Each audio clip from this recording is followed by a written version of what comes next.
Abra sua Bíblia comigo lá em 2 Pedro, capítulo 3, por favor. 2 Pedro, capítulo 3, nós vamos ler o capítulo todo, são apenas 18 versículos. Eu quero que você preste muita atenção, porque esse é um texto e um capítulo crucial para nós, e ele é muito atual para os dias de hoje, né? Ele é algo que parece que foi escrito ontem de manhã, e foi publicado hoje, não é? E é algo muito recente. E quando a gente olha para a palavra de Deus, olha para o texto e a gente percebe que é algo tão atual, isso assusta um pouco a gente, mas também traz um despertamento para a gente entender que Deus não erra, que Deus não falha e que Deus está no controle. Eu não digo ainda, porque Deus sempre estará no controle, amém? Amados, escrevo-vos agora essa segunda carta, em ambas as quais desperto com exortação o vosso ânimo sincero, para que vos lembreis das palavras que primeiramente foram ditas pelos santos profetas e do nosso mandamento, os apóstolos do Senhor e Salvador. Sabendo primeiro isso, que nos últimos dias virão escarnecedores, andando segundo suas próprias concupiscências, e dizendo: onde está a promessa da sua vinda? Porque desde que os pais dormiram, todas as coisas permanecem como desde o princípio da criação. Eles voluntariamente ignoram isto, que pela palavra de Deus, já desde a antiguidade existiram os céus e a terra, que foi tirada da água e no meio da água subsiste, pelas quais coisas pereceu o mundo de então, coberto com as águas do dilúvio. Mas os céus e a terra que agora existem pela mesma palavra, se reservam como tesouro e se guardam para o fogo, até o dia do juízo e da perdição dos homens ímpios. Mas, amados, não ignoreis uma coisa, que um dia para o Senhor é como 1000 anos, e 1000 anos como um dia. O Senhor não retarda a sua promessa, ainda que alguns a tenham por tardia, mas é longânimo para conosco, não querendo que alguns se percam, senão que todos venham a arrepender-se. Mas o dia do Senhor virá como ladrão de noite, no qual os céus passarão com grande estrondo, e os elementos ardendo se desfarão, e a terra e as obras que nela há se queimarão. Havendo, pois, de perecer todas estas coisas, que pessoas vos convencerem santo trato e piedade, aguardando e apressando-vos para a vinda do dia de Deus, em que os céus em fogo se desfarão, e os elementos ardendo se fundirão. Mas nós, segundo a sua promessa, aguardamos novos céus e nova terra, em que habita a justiça. Por isso, amados, aguardando essas coisas, procurai que neles sejais achados imaculados e irrepreensíveis em paz.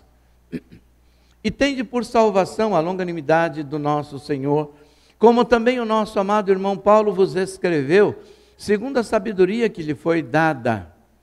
Falando disto, como em todas as suas epístolas, entre as quais há pontos difíceis de entender, que os indoutos e inconstantes torcem, e igualmente as outras escrituras, para a sua própria perdição. Vós, portanto, amados, sabendo isto de antemão, guardai-vos de que, pelo engano dos homens abomináveis, sejais juntamente arrebatados e descaiais da vossa firmeza. Antes, crescei na graça e conhecimento de nosso Senhor e Salvador Jesus Cristo. A Ele seja a glória, assim agora como no dia da eternidade. Amém. Amém.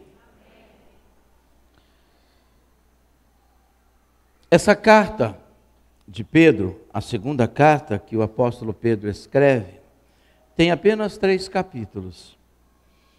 E no primeiro capítulo ele fala das promessas, onde elas estão e como que nós devemos nos posicionar para receber essa promessa, para tomar posse dela. No primeiro capítulo. No segundo capítulo ele fala sobre falsos mestres, falsos apóstolos. E no terceiro ele vai dar uma ênfase, não é, meio que apocalíptica, falando dos falsos mestres e também dos fins dos tempos. E Deus tem colocado no meu coração para trazer essa palavra com o tema: não confie nas mentiras do mundo e nos falsos mestres. Porque o que nós estamos vendo nesses últimos dias é um crescimento assustador de pessoas que, na tentativa de ensinar, na verdade, eles estão usando de artimanhas e se auto-intitulando, e muitos deles sendo reconhecidos como mestres, mas têm desviado o povo de Deus da fé. E eu falo o povo de Deus, eu não estou falando ímpio, porque Satanás não está lá fora, no meio do povo dele. Ele está tentando dissuadir, ele está tentando convencer, ele está tentando encantar a igreja de Cristo, o povo de Deus. Aquele que tem uma promessa, aquele que é salvo, aquele que carrega em si a certeza, ou pelo menos está tentando, se tornar uma pessoa convicta da sua salvação e ter em si a certeza da vida eterna. E o que nós vemos hoje? Um mundo e uma igreja, e aqui eu falo isso com muito pesar, e enfatizo a questão da igreja, que não acredita em Jesus Cristo. E eu falo de uns cristãos que não acreditam em Jesus Cristo, como de fato eles deveriam acreditar. Há também alguns cristãos que nem sequer acreditam na volta de Jesus. Não conseguem conceber a ideia da volta de Jesus. E nem na possibilidade da separação eterna de Deus. E eles acreditam isso, a sua interpretação, a forma como eles enxergam a Bíblia, usando as desculpas que eles de fato usam. O mundo é diferente, o mundo mudou. As coisas não são mais como eram antigamente.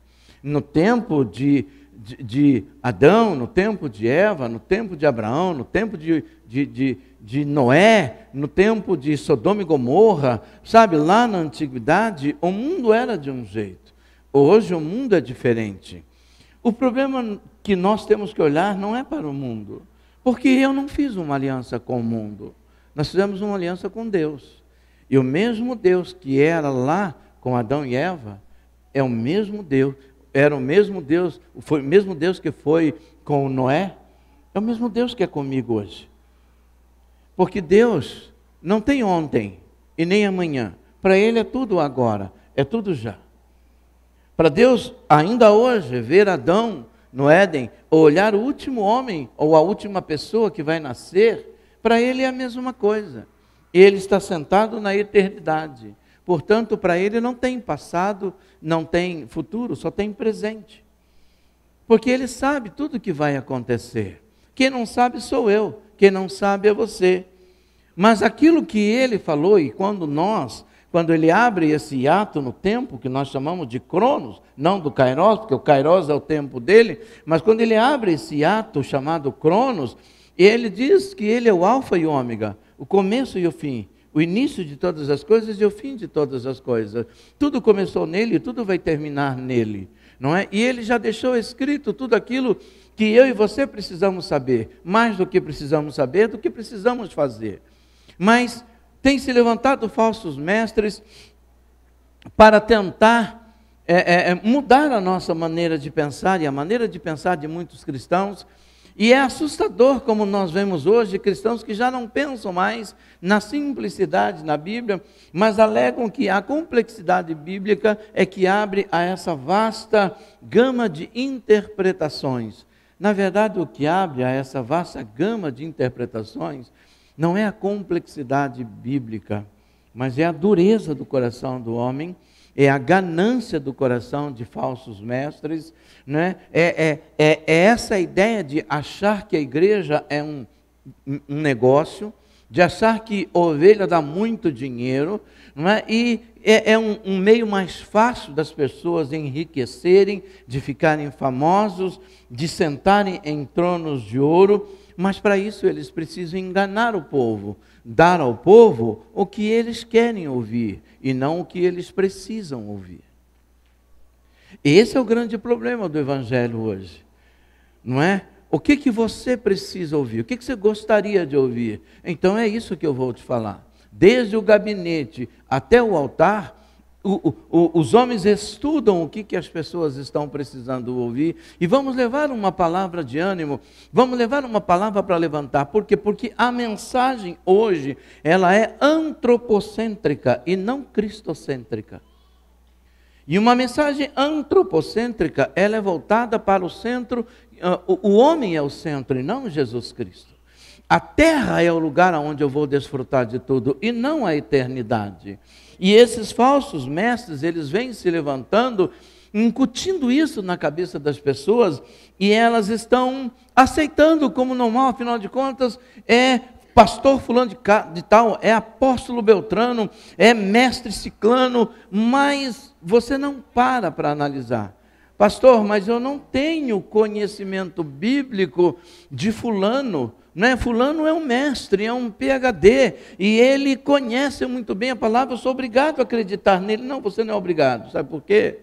Eu vou dizer uma coisa para você, nós não precisamos conhecer hebraico, e nós não precisamos conhecer aramaico, nós não precisamos conhecer grego koiné, ou grego eletizado, para entender a Bíblia. Não, pastor, não. Por quê? Porque nós temos o Espírito Santo. Quem tem o Espírito Santo pode olhar a Bíblia em português nas mais variadas versões e ele vai discernir o que é certo e o que é errado. Ele vai entender isso. Ele vai entender a ciência. Mas às vezes os homens estudam e aí eles confundem a cabeça das pessoas. Por quê? Porque eles olham para isso e veem que a igreja é um grande negócio. E veem que a igreja é uma grande empresa. E vem que a igreja é um lugar para você ganhar dinheiro e nem sequer pagar imposto. Não é? Porque couro de ovelha dá dinheiro, lã de ovelha dá dinheiro, osso de ovelha dá dinheiro, pelo de ovelha dá, tudo de ovelha dá dinheiro. Suor de ovelha dá dinheiro, tudo de ovelha dá dinheiro. Então, quando eu faço e dou para a ovelha o que ela quer, ela vai crescer. Mas nem sempre um bom pastor dá para a ovelha o que ela quer, sempre dá a ela o que ela precisa. E pastor, segundo o coração de Deus, é chamado para dar para as ovelhas de Cristo o que elas precisam ouvir. E nem sempre é o que elas querem ouvir, nem sempre é o que elas gostam de ouvir. Mas isso não dá ibope, isso não dá like, isso não chama a atenção da mídia. As pessoas não vão me conhecer. Então, se você quer ser conhecido, esse é o grande problema. Esse é o grande problema. Sabe por que Jesus foi para a cruz? Porque ele não dava para o povo o que eles queriam. E quando tiveram que fazer uma escolha, eles escolheram Barrabás. Não, nós preferimos Barrabás, não queremos Jesus. Não queremos Jesus, nós queremos Barrabás. Nós precisamos entender que quando Pedro escreve essa carta, ele está com um problema sério, porque está crescendo o gnosticismo, né? uma ideia gnóstica, mística, na adoração, na crença, na fé, também antropocêntrica, não é? E Pedro está combatendo isso, porque isso está roubando a fé. E mestres estão se levantando, usando o nome de Jesus para incutir isso, para levar a isso. As seitas, elas nascem exatamente assim, não é? Porque a Bíblia diz que quando Jesus, alguém nega que Jesus veio em carne e que Jesus morreu, esse é o anticristo. Mas as pessoas hoje estão dizendo, Jesus morreu sim, ele veio para que você tenha a melhor vida. Mas o que é uma melhor vida? Você ter seu melhor carro, sua melhor casa, você poder viajar o ano todo, você ter dinheiro, você ter status, você ter... O que é o melhor para você? O que é o melhor para nós? Não é? Pedro, ele combate exatamente isso quando ele diz, nós temos uma promessa na eternidade. Nós temos um tesouro que está guardado. Nós temos que buscar esse tesouro. E ele não está nessa dimensão, ele não está nessa esfera. Mas o problema de muitos cristãos é que os olhos deles estão tão voltados para este lugar, tão arraigados na terra, neste mundo, nas coisas do mundo, que eles preferem acreditar exatamente no que Pedro está falando à igreja da diáspora, a igreja que está sofrendo a perseguição por causa do Evangelho. Qual é o grande trunfo, ou por que os grandes mestres, ou os falsos, melhor, que tem grandes mestres que são totalmente de Deus, os falsos mestres fazem? Eles convencem as pessoas a duvidar da promessa, porque eles interpretam a Bíblia, o tempo e a história de forma errada. Eles conseguem fazer com que as pessoas duvidem da promessa.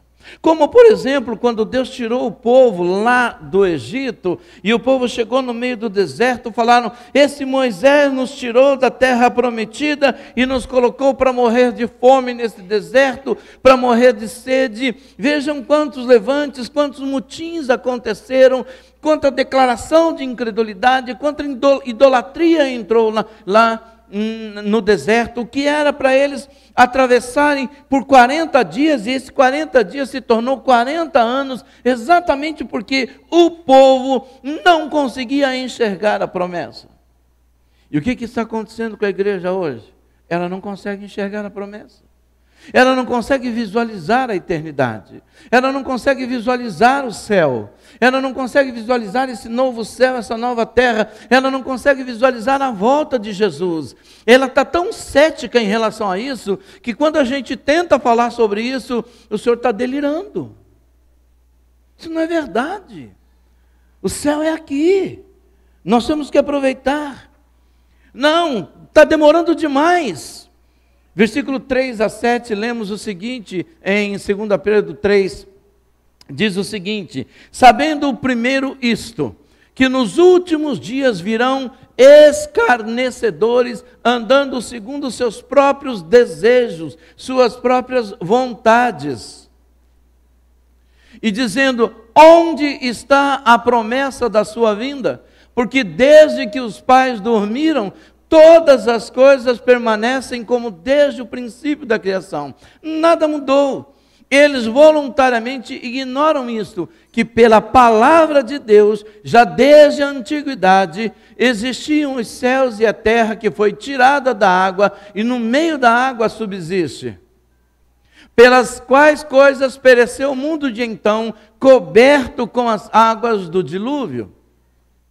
Mas os céus e a terra que agora existem, pela mesma palavra se reservam como tesouros e se guardam para o fogo até o dia do juízo e da perdição dos homens ímpios. Então Jesus vai voltar, mas eles tentam dizer não. Aonde está a promessa? Olha, desde que o mundo é mundo, as coisas estão acontecendo como que há uma normalidade. Eles falam, desde que o mundo é mundo, as pessoas nascem, as pessoas vivem, crescem, vivem e morrem. As pessoas nascem, crescem, vivem e morrem. O mundo está normal. As catástrofes que acontecem faz parte do ciclo da vida. Jesus não vai voltar, não tem volta nenhum. Fazem mais de 2023 anos e Jesus não voltou. E Jesus não apareceu, então Jesus não vai voltar. E na época de Pedro, Pedro escreveu essa carta no ano 65, entre 60 e 70 depois de Cristo, quando Nero estava pronto a colocar fogo em Roma. Ele escreveu essa carta. Imagine eu e você que faz mais de 2000 anos e Jesus não voltou. Aonde está a promessa? E é isso que de uma forma muito sutil tem sido colocado na cabeça das pessoas. Ei, você tem que aproveitar as coisas desse mundo, você tem que viver tudo que tem nesse mundo, porque Jesus não vai voltar. Isso é balela, isso aí é utopia, isso é coisa inconcebível numa mente inteligente, numa mente desenvolvida. Exatamente por quê? Porque as pessoas não conseguem enxergar a promessa. As pessoas não conseguem enxergar a eternidade. Elas sofrem do mal de Geazi.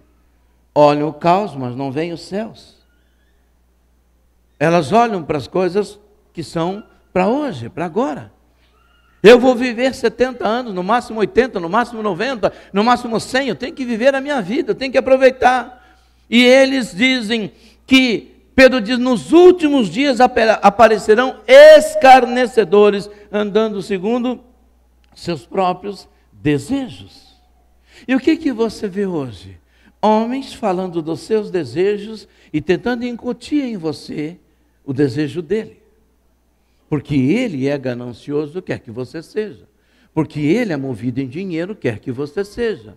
Porque ele é movido à fama, quer que você seja. Porque ele é movido a um status quo elevado, quer que você seja. Então ele fala, Deus tem isso para você. Mas quem falou que Deus não tem a cruz para você? Quem falou que Deus não tem a prisão para você? Quem falou que Deus não tem a dor e o sofrimento para você? Porque isso é sadismo. Isso é loucura. No mundo de hoje, isso é loucura pregar.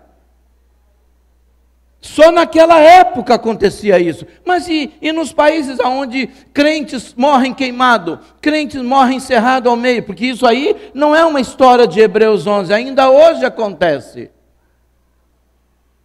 Nos países onde meninas, porque professam Jesus, são abusadas no meio da rua, na Índia, são queimadas vivas, colocadas em fogueiras humanas. E se fosse com você? Pastor, eu negaria Jesus. Está louco? Mas eles morrem cantando louvores. Eles morrem celebrando a Jesus Cristo. Porque eles conseguem ver o que muitos da igreja brasileira não vê, a igreja do mundo não vê. A promessa, o céu. Quando Estevão estava sendo apedrejado, e ele estava ali sofrendo o apedrejamento, a Bíblia diz que ele viu os céus abertos, ele viu o Senhor Jesus. Ele disse, Senhor, não impute o pecado a essas pessoas. E ele morreu. E depois da morte dele começou a perseguição. Aí os falsos mestres hoje se levantam dizendo, olha, Deus não tem sofrimento para você. Lógico que não tem. Deus não quer que eu sofra. Mas qual é crente que por não sofrer tem a coragem de falar, Senhor, eu não quero sofrer nesse mundo, então me leva.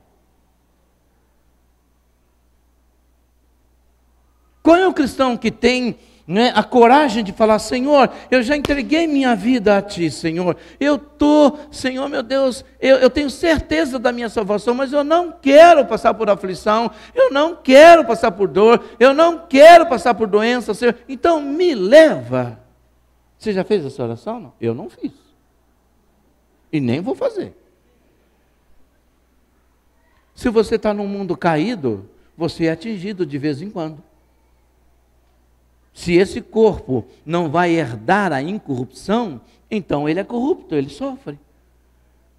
Mas aonde que eu tenho que estar firmado?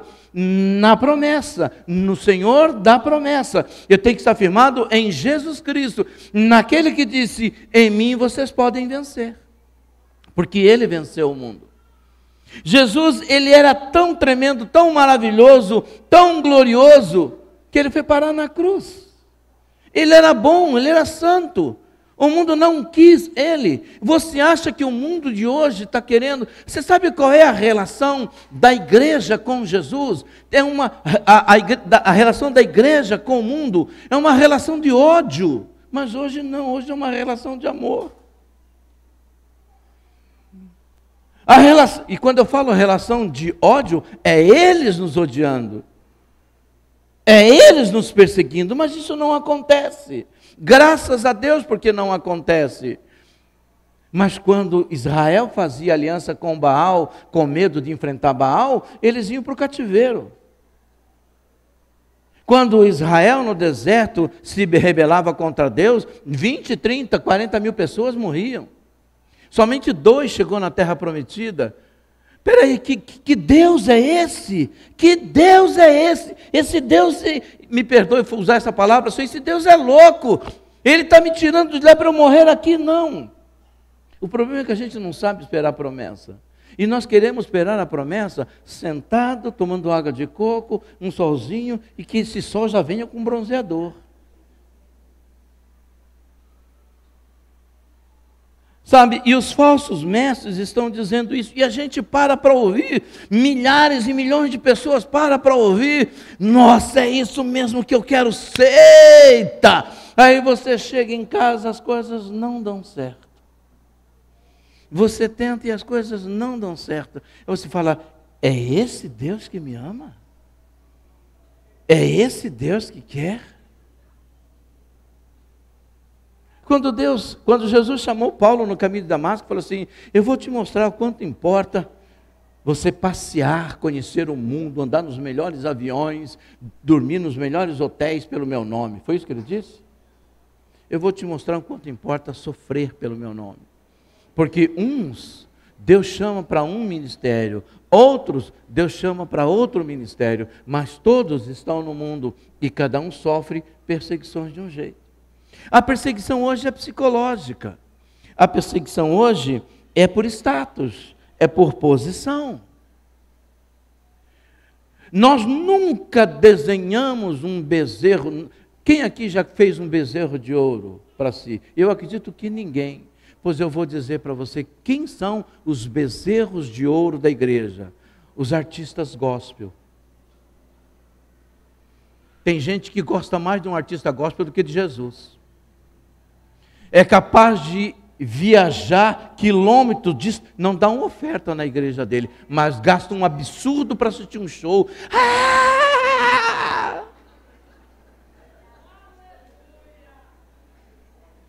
Mas o Gerson delira. Pastor Gerson, amanhã não vai vir ninguém mais no culto, não vem mesmo porque é segunda-feira. Não é? A gente precisa acordar.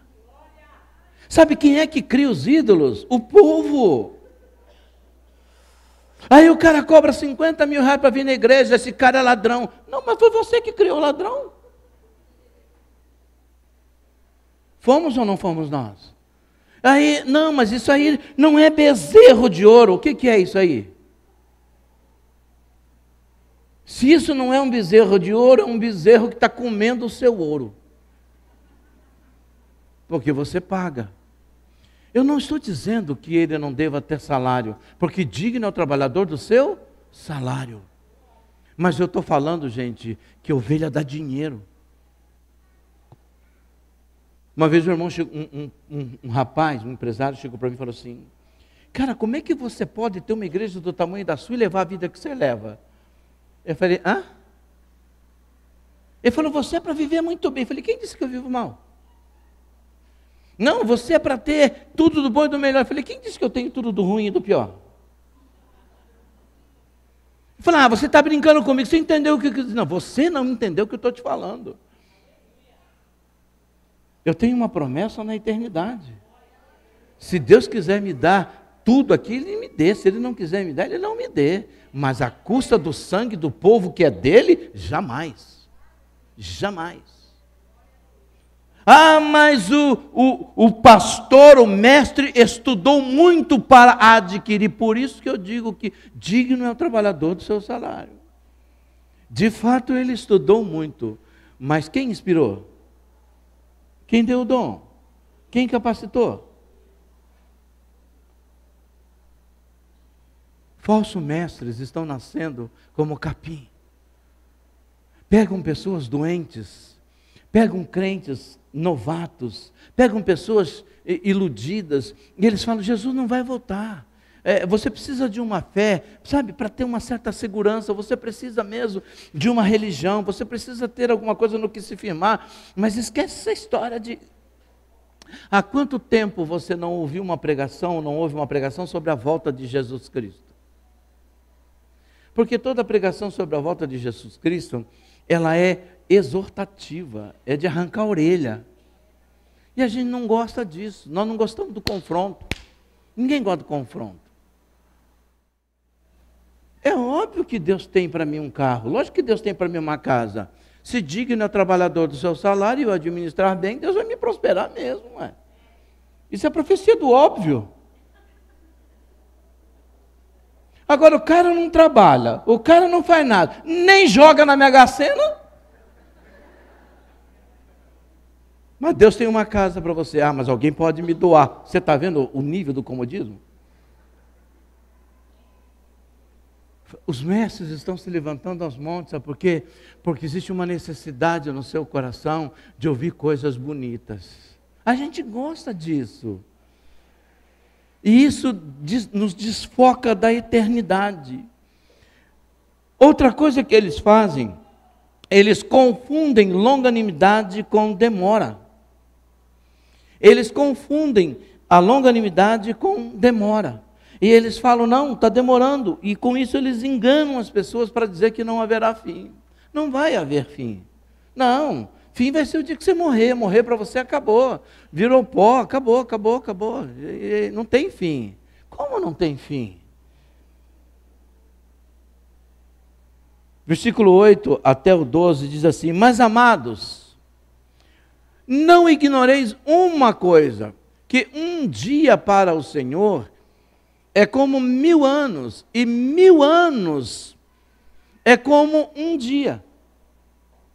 O Senhor não retarda a sua promessa, ainda que alguns a tenham por tardia, mas Ele é longânimo para conosco, não querendo que alguns se percam, senão que todos venham a arrepender-se. Mas o dia do Senhor virá como um ladrão de noite, no qual os céus passarão com grande estrondo, e os elementos ardendo se desfarão, e a terra e as obras que nela há se queimarão. Havendo, pois, de perecer todas as coisas, que pessoas vos convencer em santo trato e piedade, aguardando e apressando-vos para a vinda do dia de Deus, em que os céus em fogo se desfarão e os elementos ardendo se fundirão. Ele está dizendo que isto aqui vai ser destruído, que isso aqui vai ser consumido. Ah, mas qual vai ser a data? Não sei. Ah, pastor, o senhor já não fez estudo para saber qual foi o dia, mais ou menos, que Jesus vai voltar? Não, eu não sei nem o dia que você vai morrer. Como é que eu vou saber o dia que Jesus vai voltar? Mas lembram quando o Senhor chegou para Noé e falou, Noé, eu me arrependi de ter feito o homem ou a humanidade sobre a terra, e eu vou destruir tudo, mas eu achei graça em você, eu vou salvar você e a sua família, constrói uma arca.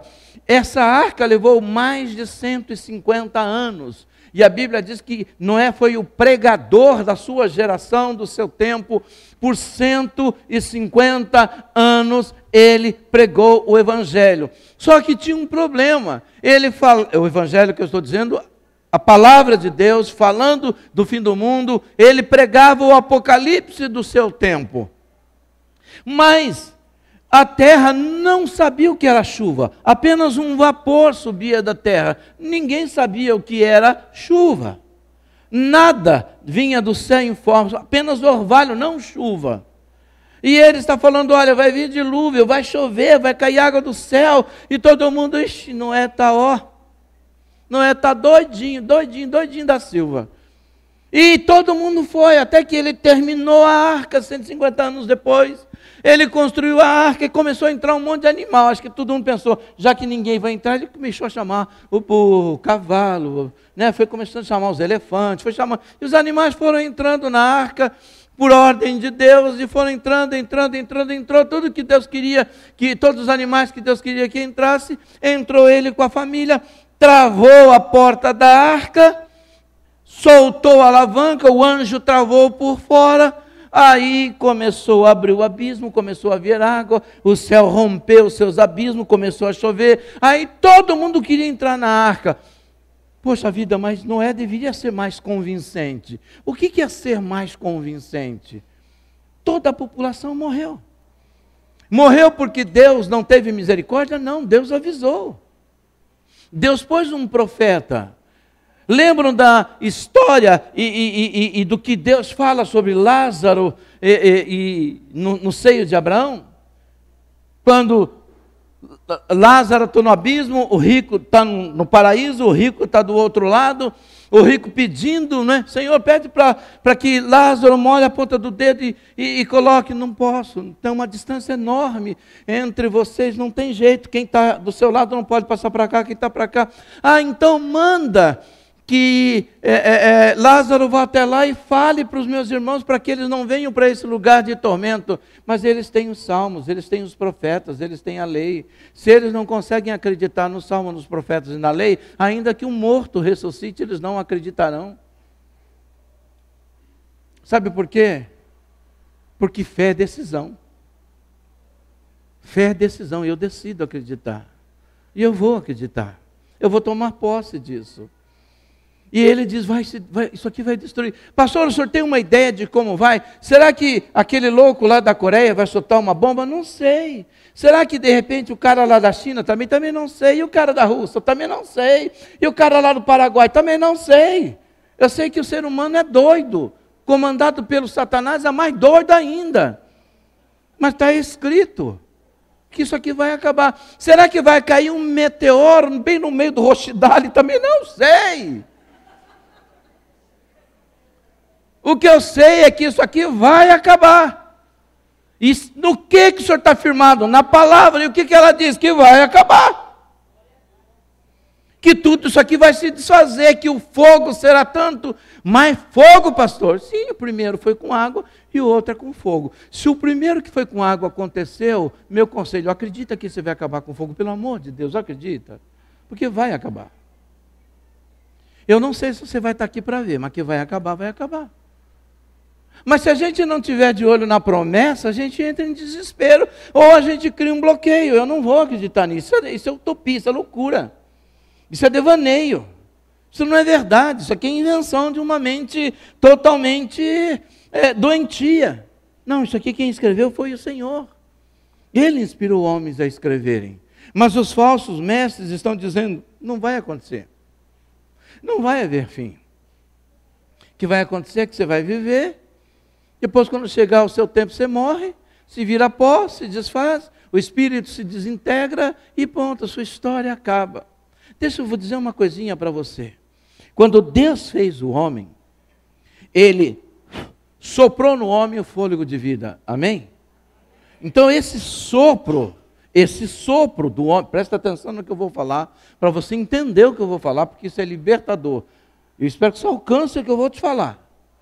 E você vai alcançar em nome de Jesus.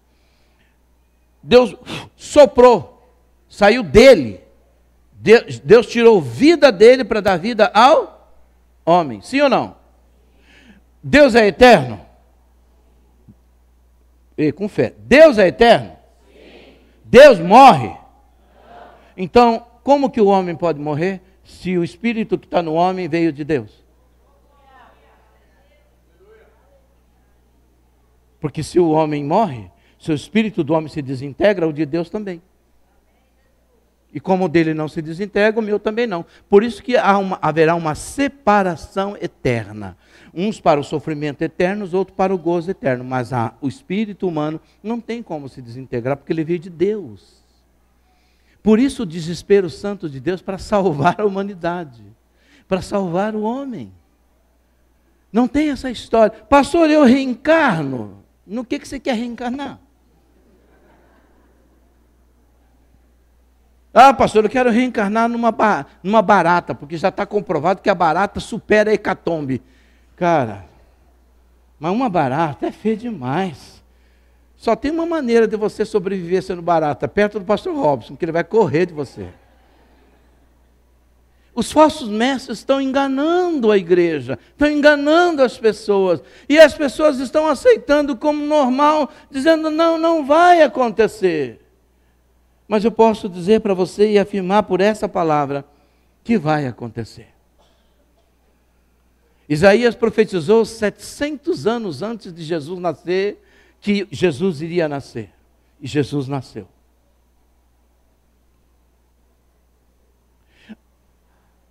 O Senhor profetizou e disse para Abraão, a sua descendência vai ser peregrino em uma terra, depois eles vão ficar cativos naquela terra 400 anos, mas depois eu vou lá e com mão forte eu vou tirá-los de lá para trazer eles para essa terra aqui, Abraão.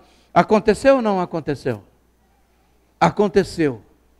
Mais de 600 anos depois, aconteceu. O povo entra com Jacó, 70 pessoas, e saem de lá com Moisés, com mais de 2 milhões de pessoas. E eles entram na terra prometida. A primeira geração morre no deserto, somente Josué e Calebe entram. A segunda geração entra na terra prometida com Josué. O que Deus promete, Deus cumpre. Por que nós temos dificuldade de esperar na promessa de Deus? Porque Satanás tem levantado e vem levantando falsos mestres no meio da igreja, que conhece a palavra e desvirtua a palavra para roubar a sua fé, para cegar você, e não é cegar os seus olhos, é cegar o seu entendimento, bloquear a sua capacidade de perceber que você está dentro de uma promessa de Deus. Mas se você não se firmar nela, você perde. Você vai perder. A Bíblia, o Senhor disse, riscarei do meu livro todo aquele que pecar contra mim. Não, o Evangelho não é brincadeira, a vida cristã não é brincadeira. Você está aqui com um propósito. E por que você está aqui nesse propósito? Porque você aceitou a proposta de Deus. Deus te fez uma proposta mostrando para você um propósito, e você aceitou a proposta para alcançar o propósito. Então se mantenha na proposta para que você receba e viva o propósito de Deus. Senão você não vai viver. Senão você vai ficar chupando o dedo. Se você for ter dedo depois, né? Então, nós precisamos entender que esses falsos estão me enganando. Ah, está demorado. Não. Deus, na verdade, está sendo longânimo. Sabe por quê? Porque Ele quer que o seu parente seja salvo, que seu filho, sua filha, seu esposo, sua esposa, aqueles que não são salvos da sua parentela sejam salvos. Nós é que retardamos a vinda de Jesus, não anunciando, não proclamando, não tornando conhecido o amor de Deus. Porque o Evangelho tem que ser pregado a toda criatura. Mas pregar o Evangelho, evangelizar, não é panfletar. As pessoas, hoje a minha igreja evangelizou. O que ela fez? Ela entregou 5.000 panfletos no farol. Ela evangelizou. Não, isso não é evangelismo. Isso é panfletagem. O que é evangelismo? É quando você dá para ele o plano da salvação e faz a seguinte pergunta: você aceita ou não? Você entendeu? Entendi.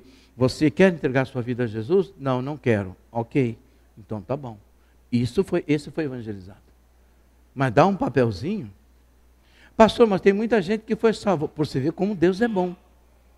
Porque a gente falha, Deus faz certo. Os falsos mestres estão nos enganando manhã, tarde e noite.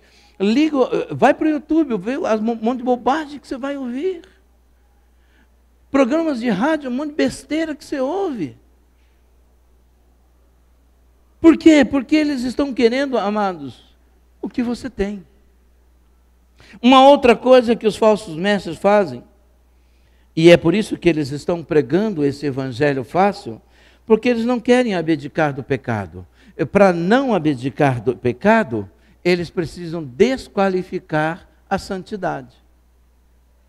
Eu não quero abdicar do pecado, mas eu preciso fazer algo para que as pessoas também abdiquem do pecado. O que eu faço? Eu desqualifico a santidade. Não, para que ser santo? Que é isso? Vive do jeito que você achar melhor.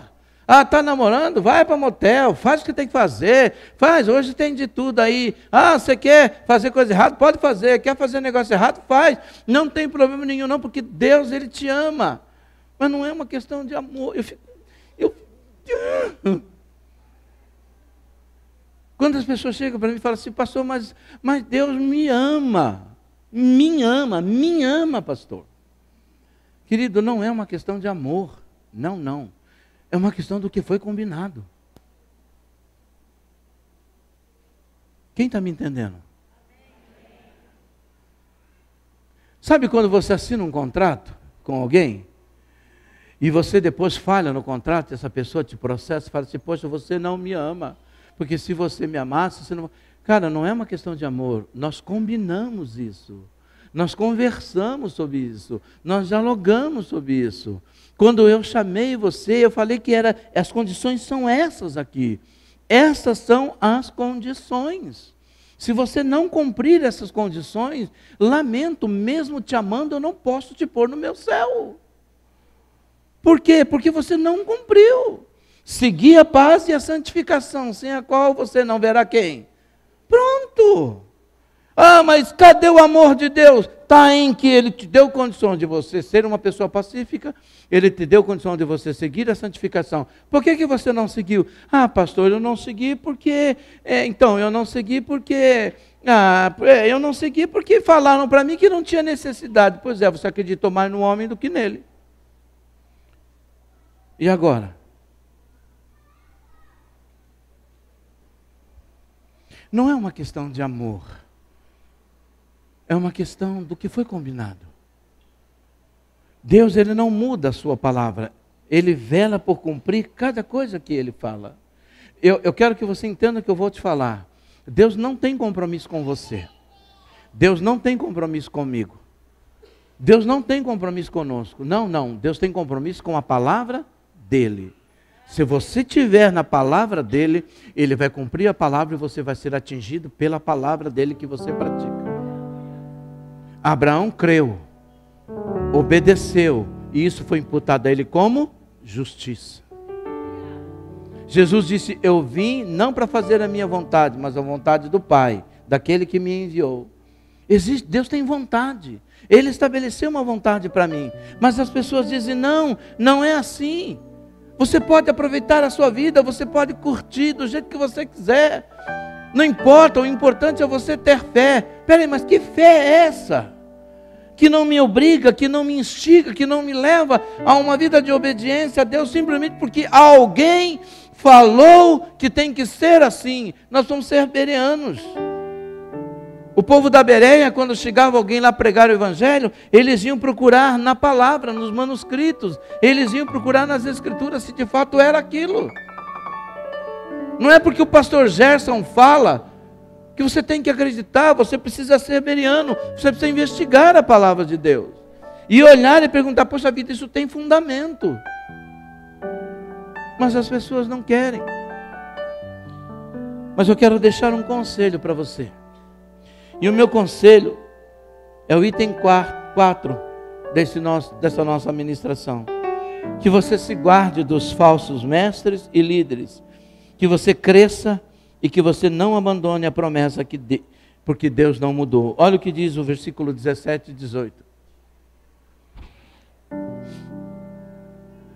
Pessoal, me ajuda aí, versículo 17 e 18 de 2 Pedro 3.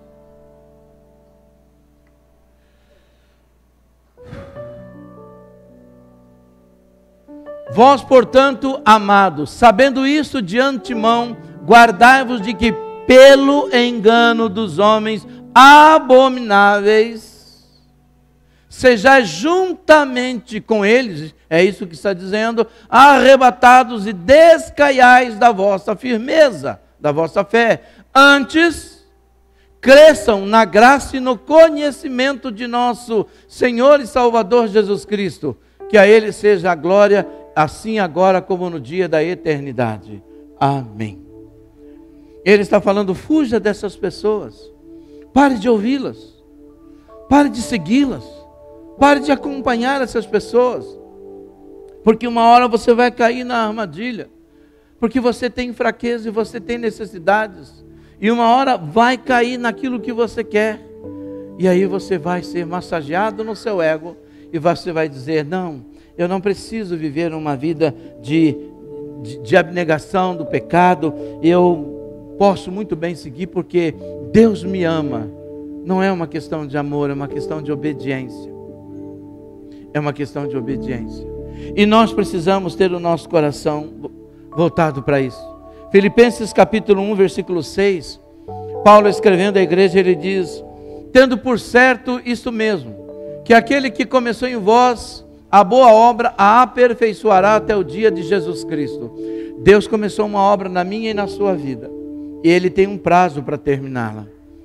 Se eu, porventura, não permitir que Ele termine essa obra, se eu não evoluir, eu corro o risco de não entrar na terra prometida, de não entrar na promessa de Deus. Sabe, eu falei algo de manhã, e eu preciso falar para você agora, para que eu fique em paz com a minha consciência, com o povo da manhã e com você também. Apocalipse capítulo 22, versículo 11, diz assim,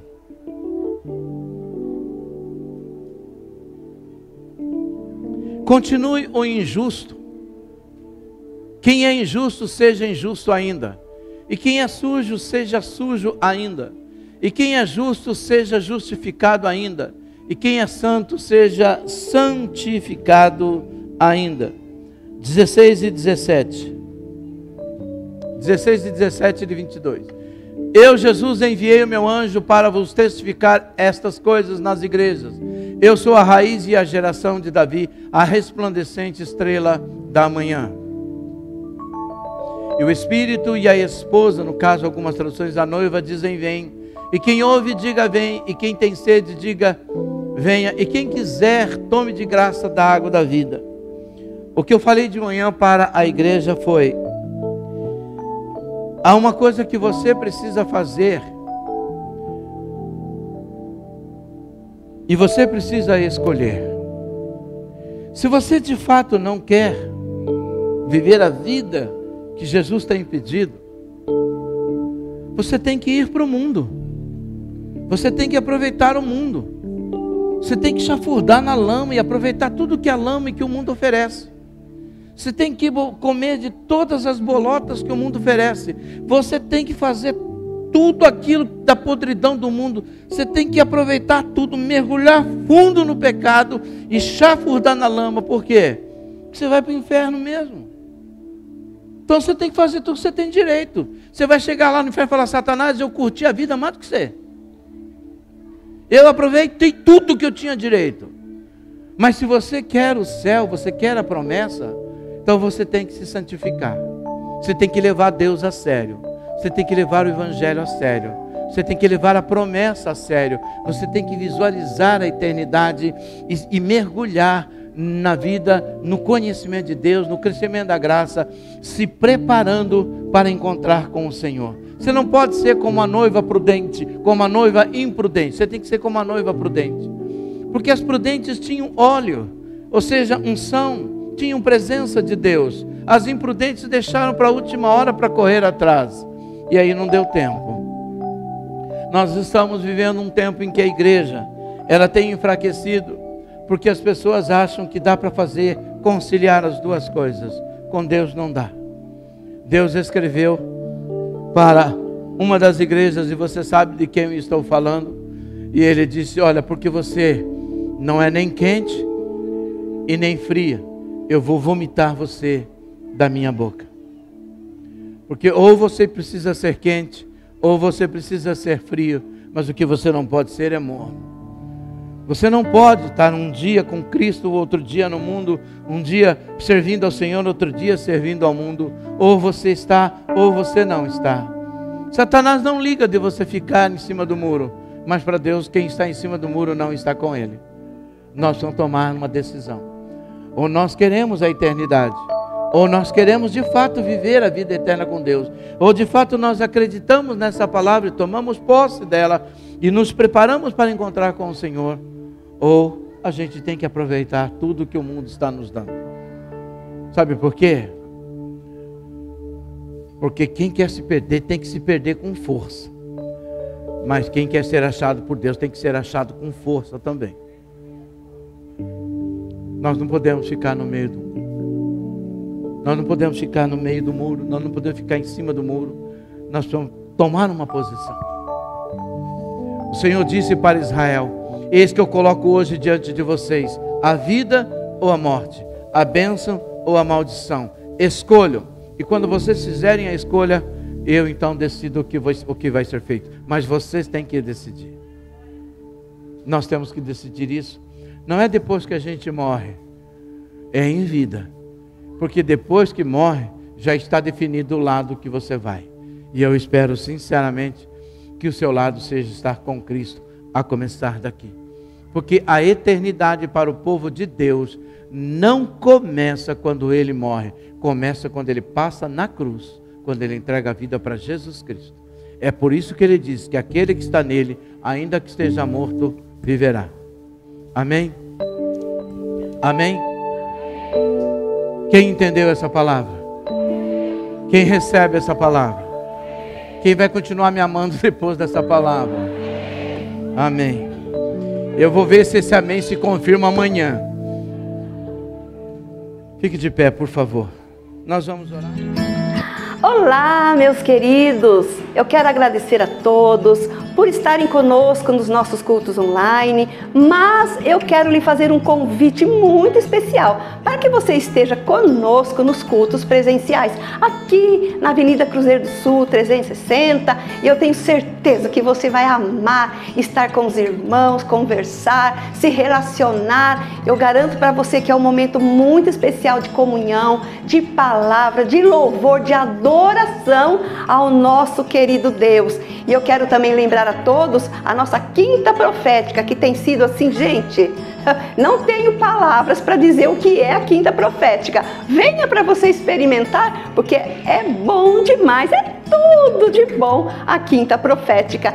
E você também pode nos acompanhar aí nas mídias, nas redes sociais, e eu tenho certeza que você vai encontrar algo que vai lhe agradar, que vai lhe abençoar, que vai te trazer um novo alento para a sua vida. Então venha conosco participar dos cultos, porque, gente, é muito bom, é bom demais. Deus os abençoe. Um beijo para todos.